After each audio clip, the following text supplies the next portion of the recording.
So I thought I'd make a video today about the post office and what they have to offer with some real-time numbers for you, because people seem to want to know exact numbers when it comes to jobs and, how much am I making an hour? And then they decide if it's worth the effort to apply or not. I have to try and keep this short. There's a lot of details and what ifs, and everything is kind of it's going to be a generic rundown of the post office. And before I begin any of this, I do work for the USPS, but what I am saying right now in this video is I am not speaking for USPS. I'm speaking just for myself. I am not on the time clock. I am not on any postal property right now while I'm making this video. And let's just be realistic. So USPS, the first thing that a lot of people misunderstand is they think that this is funded by taxpayers.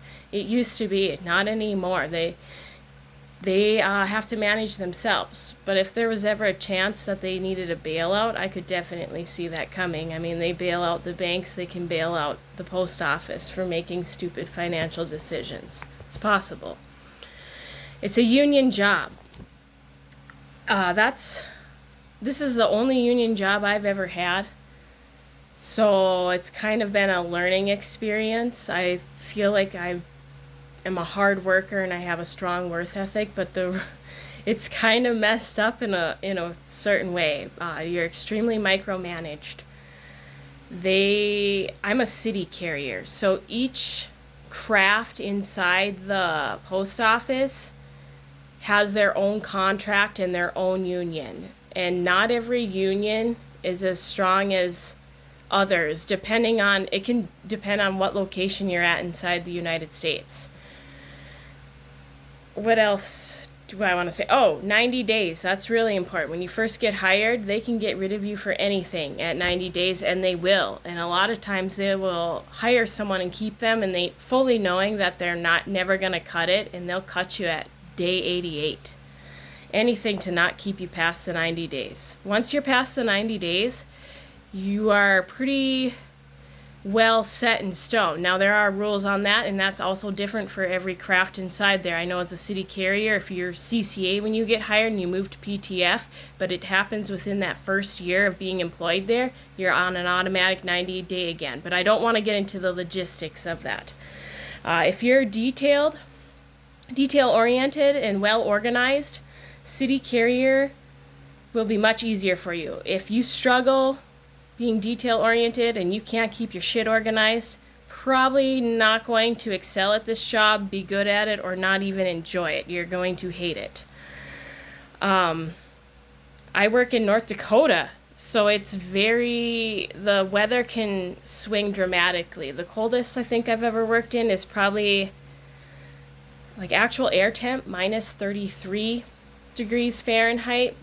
The wind chill that day was, I think, minus 65 Fahrenheit, so that was an extremely difficult day. I did not do my walking loops. My whole route is walking. So that ended up just being a delivery of packages type day. And then we also get extreme heat here. You can have a day of a heat index of, I think I've worked in 112. The heat statistically kills more people per year in the U.S. than the cold does. And I think a lot of that is because the majority of the population lives in warmer areas. But yes, North Dakota, it's very extreme working outside from day to day. And we definitely experience all 4 seasons here. Benefits real quick. Health coverage. There are so many different options. You can do, I don't know, there's like 20 different ones. I can give you what I have.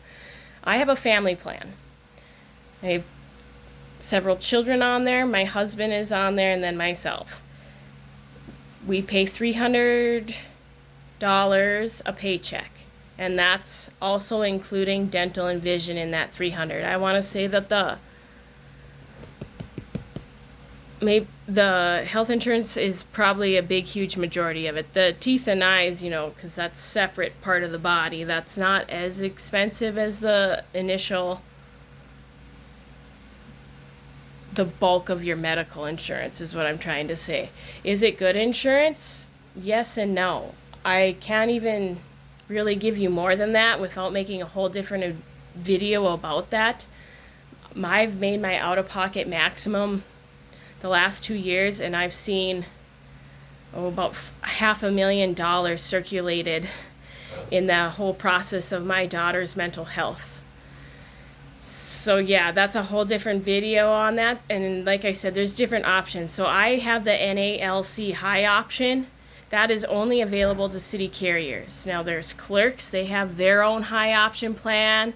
Rural carriers have their own option plan for insurance, all that stuff. So that could be varied. You might not pay that much for insurance, or that's the highest one. There's other ones with lower deductibles, and like I said, I don't know. This is just basic rundown of it. Annual leave, sick leave. So you don't just get paid time off at the post office. You have like different accounts. So you get paid time off accounts. You get 2 of those. One of them is called your annual leave. You can use that for any time that you're taking time off. Then you have a sick leave account. Sick leave is accrued at 4 hours a pay period. If you don't use any during a pay period, you are getting 4 hours. There's an unlimited how much of that sick leave you can roll over. I know it can go towards your retirement when you're leaving. So if you've got a couple thousand hours of sick leave, you can retire early and still be on the books getting a paycheck, because you can use that sick leave to extend your time and retire early, basically. Or because this is a very physically demanding job, you can use that if you need to have a hip replacement or a knee replacement, or you get sick, you have that. So then the annual leave, basically, once again, this is for city carriers. If you're coming in being a janitor or a clerk or a mail handler, this might be different for you. It might be a different union, different rules, different contract. So for city carriers, annual leave, you get 104 hours the first 3 years. From 3 to 15 years of service, you get 156 hours. And then after 15 years, anything longer than that, you're getting 208 hours per year of annual leave. And this is on top of your sick leave that you're accruing. You don't have to use all of that in a year either. You can roll that over. You can roll over up to 520 hours, I think is what the current contract is. I would expect that number can fluctuate from contract to contract. Each contract is 4 years long. Right now, we're in February 2026. I believe our contract is up March or April of 2026. And the last 2 times that these contracts have came up, it's taken, like this last one took over a year to settle. It's like we just got our back pay from that back in September, from the contract that was supposed to be done, years prior and all that. Whatever, it's just whatever. So moving on. They offer a traditional IRA and a Roth IRA. The traditional, they market it as a 401k. They automatically put in 1%, whether you're giving to that or not, which you should be giving to that. They will go match up to 100%, all the way up to 5%. So if you put in 5%, the post office will put in 5%. You absolutely should be at least doing that. You should be putting more than that, but don't miss out on the 5%.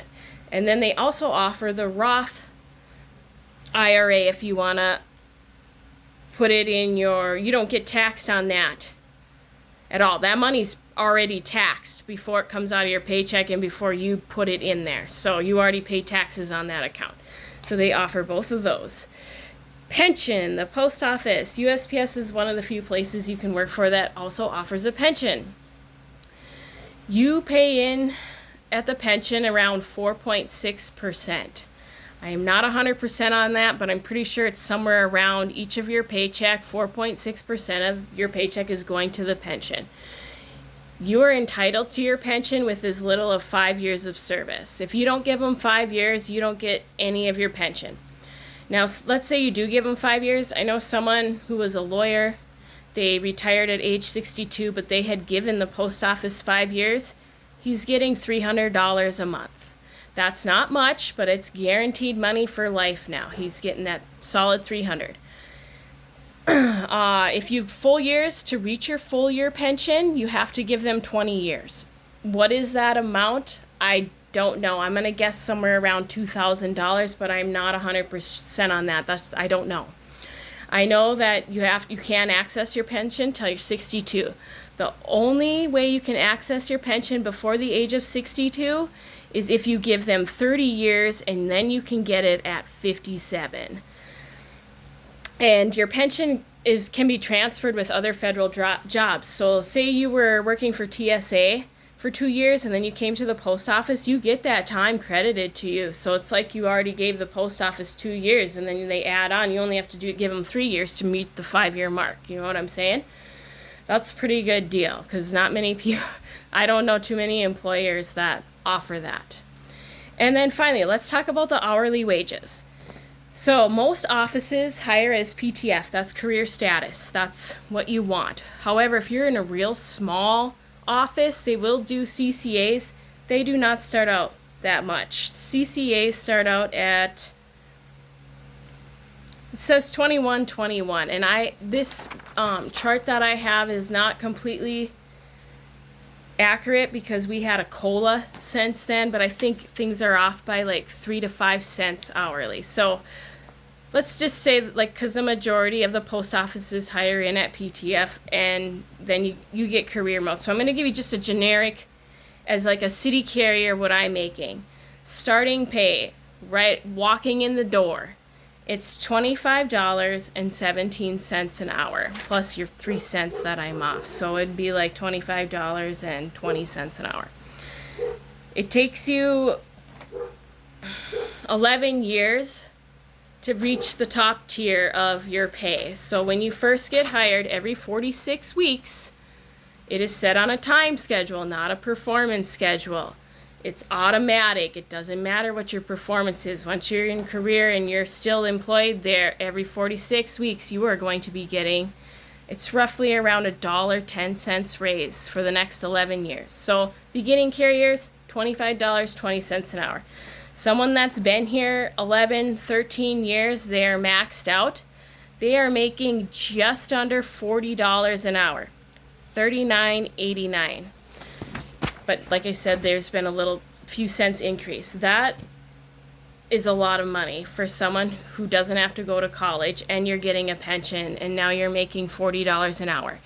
Also with city carriers, the overtime is way better than just your standard federal overtime. Anytime you see a city carrier out on the street and they've been at work longer than 8 hours, it's an automatic time and a half. It does not matter what day of the week it is. Anytime the carrier is out on the street over 10 hours, well, now you're not giving them time and a half, they're getting double time. Or is it after 12 hours? No, it's after 10. So anything after 10 hours, it's double time. And you have a right to refuse at 12 hours. I've had a couple shifts longer than that during Christmas. I was really trying hard to get someone's route done, and I put in like 13 and a half hours one day. That is 2.5 times your pay, but it has to be grieved. You have to file a grievance. However, that was during Christmas time, and they take penalty time off for the month of Christmas, December. And that, like I said, that's a whole different video, like to go into the details. I just wanted to give you an idea of what you make per hour and what you have to pay in benefits and what they give you for that. Just a generic, do you want to work here or not, and what can you expect?